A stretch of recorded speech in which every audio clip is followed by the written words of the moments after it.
Hello again, everyone. Welcome to either part 4 or part B to the previous review. You may notice that it's Seraphim again, but, well, if you're thinking it's Seraphim again, then you are very wrong. Because it's not Seraphim I'm doing. I'm going to review its backpack. You heard me. And while you may think, oh, it's a backpack, what's it gonna do? Well, obviously, when it comes off, I can put Seraphim off to the side and take care of something else. Well, now he's off to the side. Oh, look, the hands are on backwards. Wonder why that is. Well, for one, I'm going to do a little something awesome and pull this piece off. Okay, maybe that wasn't all that awesome, but it serves a purpose. Because these parts fold around and become legs. A backpack with legs, you say? Preposterous! Well, these parts also come off and move up to become the knee guards.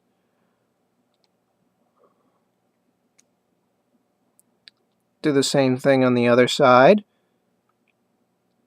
Uh-oh. Yeah. Do it on the other side.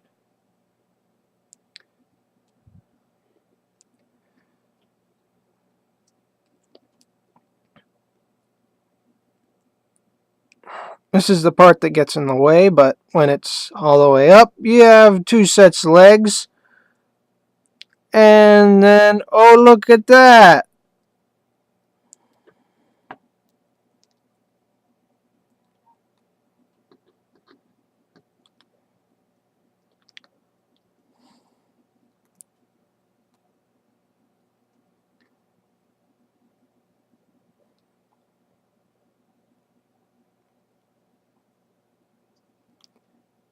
It has arms which are facing the right directions.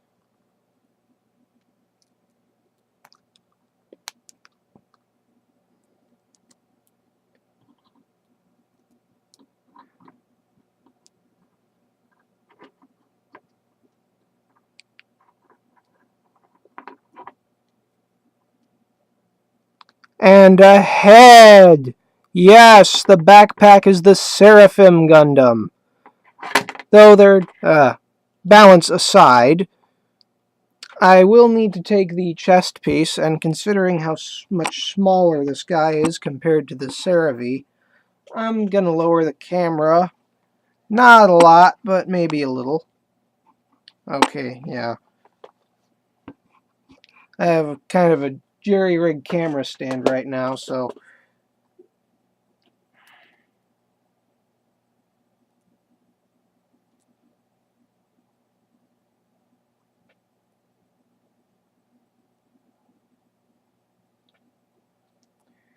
let me just slide this piece in right there.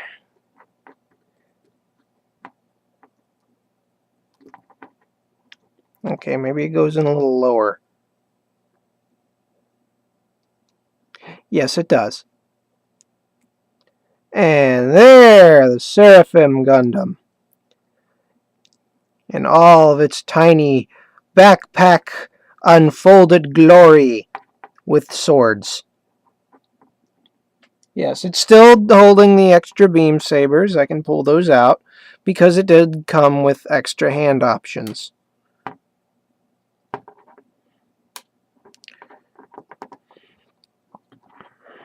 Which are, again, related to the pegs. These little tiny peggy things with the little ball joint on them. Now, these were the hands that I showed you in the previous video that it came prepackaged with, and yeah. I'm not sure if it came prepackaged with them. Again, I got it secondhand. But part of me says, I don't care. So, of course, because it's Seraphim, I can open its arm up and give it The almighty and powerful bazooka arm of bazooka. And see, this is why the paint didn't really bother me, because the back is already painted silver and it kind of gives it a nice metallic effect, which is kind of clever. Kind of clever. It's not spectacular or original, but, you know, it's a nice little cover. And there, bazooka mode arm. It's all folded up.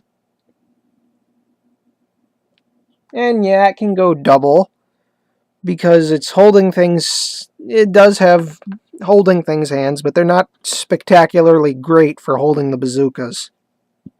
So you'd have to use the pegs and peg in the bazookas, and you remember how that turned out last time I did it. Because I do. I don't like remembering that. So we're just going to move on. Not much to go on. This is the Gundam that has the GN drive, but it doesn't have a cockpit. That's because its pilot uses his new type, his quantum brainwaves, and for those who don't know, it's psychic stuff. New types, look it up. Uses that stuff to remotely control his second robot. And here's it in its GN burst mode, which covers up its face and gives it kind of a second head.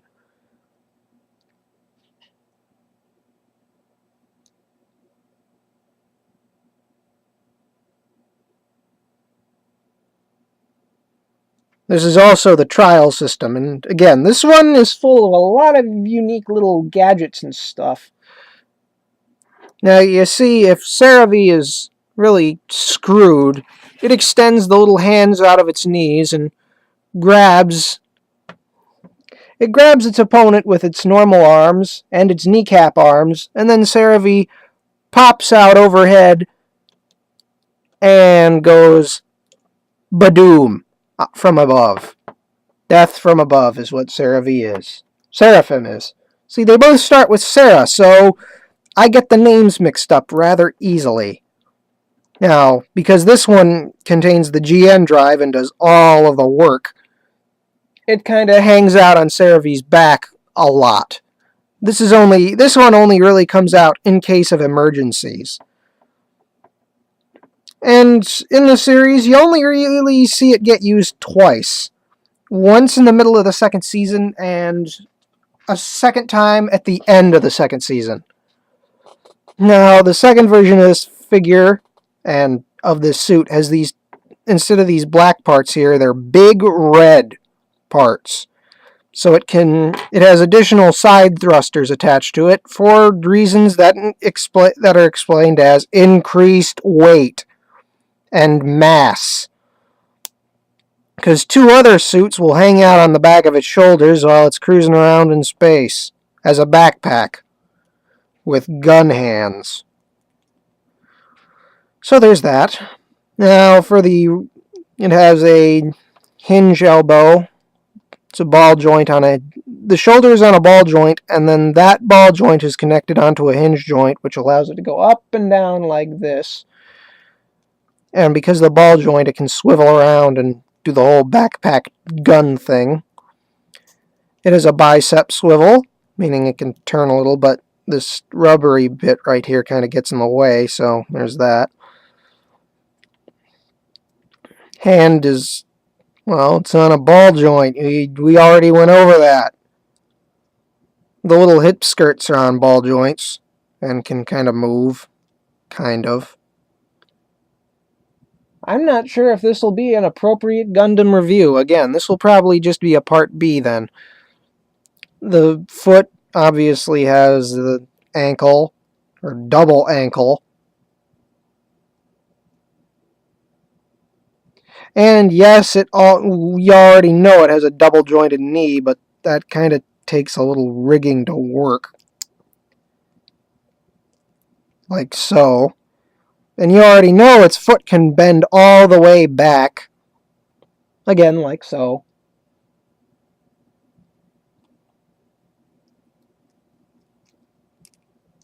This one probably has the most joints of any Gundam figure I've owned, which is ridiculous.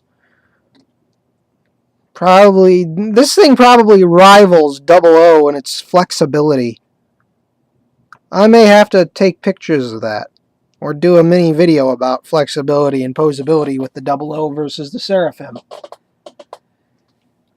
Considering that this is the backpack and is the much smaller counterpart to the Seraphim, it makes sense that this one is the posable one and the other one's the brick. Sort of.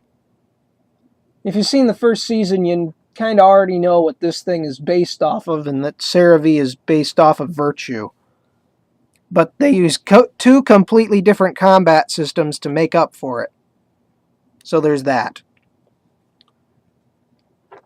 And the giant face burst mode is the trial system, a little system feature that enables it to turn off the other team's robots. Under certain limiting circumstances, though, which kind of makes the trials... It makes me question the purpose of the trial system. It's like, if it's only used for one set of... No, I'm getting into spoilers here. I don't like getting into spoilerific territory unless, you know, it's kind of required.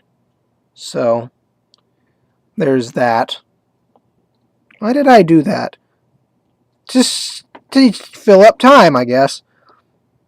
There are a couple complaints I do have. This chest piece that he's wearing now doesn't cover up the head when you fold it up into the backpack. That can be a real big peeve for some people, but again, for me, I kind of really don't care. No, it's not completely show accurate, but when it's a backpack, you're not going to be looking at it. Well, not looking at it directly. I can show you here. I am going to turn him back into the backpack and put him back on Seraphim with bazooka hands. Both bazooka hands. Bazooka hand Joe. No, that was terrible. That was terrible. Why did I do that? That was terrible. But of course, it's low-hanging fruit. But it's still terrible. So there, dual bazooka arms with no chest piece, and this goes up, and this goes down, so the hands don't get in the way. So this will fold over it, and these parts will stick out, so when you put it over, it should look like this, but it doesn't, because it pegs in lower, and so you get part of the face sticking out there and part of the little V crest. So it doesn't really do much of a good job there. But when you attach the burst mode face, let me detach that. I'll put this one on. It covers the whole thing right up. Like that. Now it kind of looks like something out of SD Gundam or something. You got this giant head with the arms hanging off of its head. But then again, the SD Gundams actually have bodies. So then what the heck is this? Why am I seeing shades of Serious Sam right now?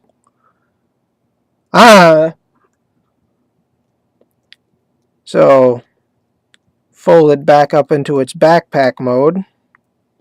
Pull the little kneecap pieces down, lower them.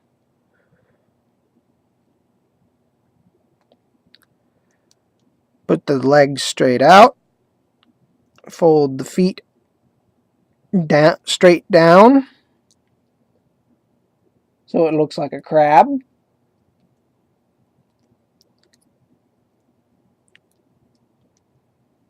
And then you fold these up until they go right below the little GN drive. For the longest time, I thought Seraphim had the GN... see, I'm already confusing the names again. Lovely. I thought Seraphim had the GN drive, and this one had a condenser or a second GN drive. Nope.